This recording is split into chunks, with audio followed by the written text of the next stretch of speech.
Antum anak kecil mau negur orang dewasa. Orang dewasa nggak senang ditegur, ya, nggak senang dinasihati. Lihat ya, yang dewasa termasuk pemimpin, ingat, itu punya sifat khusus. Sifatnya tidak senang menerima teguran, tidak menerima saran, menerima masukan. Ibu di rumah, ibu itu istri, pemimpin suami. Kalau ibu punya masalah yang ingin sampaikan pada suami, jangan memberi saran, susah diterimanya. Berikan masukan. Karena suami sifatnya, karena pemimpin, sifat pemimpin tidak ingin dipimpin. Sifat pemimpin tidak ingin dipimpin. Ingat itu baik-baik. Sifatnya menerima masukan. Ketika masukan datang, maka kepemimpinan akan disejajarkan dengan penuh kelembutan. Ini misal, Anda di masjid, imam susah misalnya kan, salah. Jangan ditegur. Karena posisi Anda makmum. Tapi masuklah lewat hikmah. Kita lihat dulu apa yang dimaksudkan. Saya yang belum bagus bacaan sholat dan doanya tidak jelas. Ustadz, saya tidak berani menegur nasihati imam masjid di kampung saya yang belum bagus bacaan sholat dan doanya tidak jelas. Bagaimana Ustadz? Banyak yang mengeluh. Alhamdulillah, Allah turunkan itu di tempat Anda supaya Anda ada pahalanya. Anda jangan tinggalkan itu. Kalau Anda tinggalkan, siapa yang merubahnya? Ya, prinsip dalam fikih harus disejajarkan dengan dakwah. Prinsip dakwah itu menghadirkan akhlak karimah, bukan ditinggalkan. Kalau Anda tinggalkan, siapa yang menghidupkan itu? Kalau rumah Anda kotor, jangan pindah ke rumah lain. Bersihkan rumah Anda sehingga Anda bisa tinggal nyaman di situ. Kalau semua orang meninggalkannya, siapa yang membersihkannya? Boleh jadi Allah jadikan Anda di situ supaya Anda perbaiki keadaannya dengan lebih baik. Bagaimana caranya? Ambil dengan hikmah. Bacaan kurang bagus dan sebagainya, Masya Allah, datang di situ. Kalau Anda merasa kurang nyaman dengan itu, Anda hargai di situ salat. Anda bisa mengulang kemudian salat. Setelah itu bikin rencana untuk merubah keadaan itu. Misal, bagaimana caranya? Anda undang misalnya, usulkan materi taklim. Ustaz, Pak Kiai, Pak Haji, ini Pak, kemarin saya dapatkan Ustadz bagus Pak. Mungkin bisa mengisi di sini. Dan Alhamdulillah, Ustadznya juga tidak lihat-lihat, tidak macam-macam. Materinya menyentuh Pak.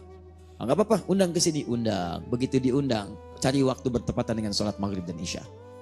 Diundang maghrib isya, sampaikan Pak, suaranya kayak Imam Masjidil Haram Pak. Kalau dibaca seakan-akan kita di Mekah. Jangan bayangkan begitu. Suruh aja ke sini ngimamin. Suruh ngimamin. Keluar izin dari beliau. Visanya sudah muncul. Imamin. Begitu diimami, Masya Allah. Bacaannya bagus. Doanya bagus dan sebagainya. Jemaah boleh mengatakan, Pak Haji bagus ya.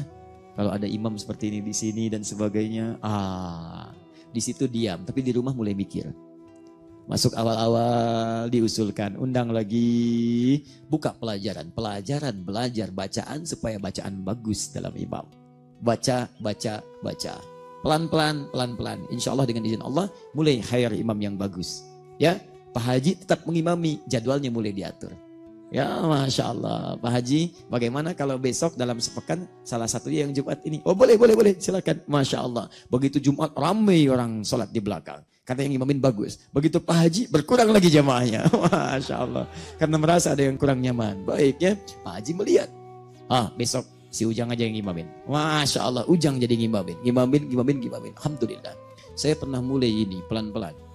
Saya satu kali datang ke komunitas. Tapi saya tidak sebutkan komunitasnya ya. Karena ini kan direkam live juga. Jadi tapi ini nyata kami alami. Saya masuk ke situ. Ada masjid yang itu diinisiasi oleh para pejabat-pejabat.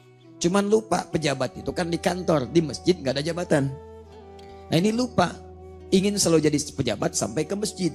Pejabat di masjid itu imam punya kualifikasinya. Kualifikasi masjid beda dengan kantor. Akhirnya apa? Maksa ingin jadi imam. Imam sudah berapa kali di situ? Saya masuk sudah ada kebiasaan itu. Saya tanya, Pak kenapa Bapak jadi imam? Ini bacaan ada yang dibenarkan makmum. Justru itulah Ustadz, saya jadi imam supaya bacaan saya dibenarkan oleh makmum. Saya belajar jadi imam yang baik. Bagus Pak. Saya dukung Bapak belajar. Bapak ingin jadi bagus imamnya? Bagus. Bapak ingin dapat keutamaan dari Allah? Iya Ustaz. Begini Pak.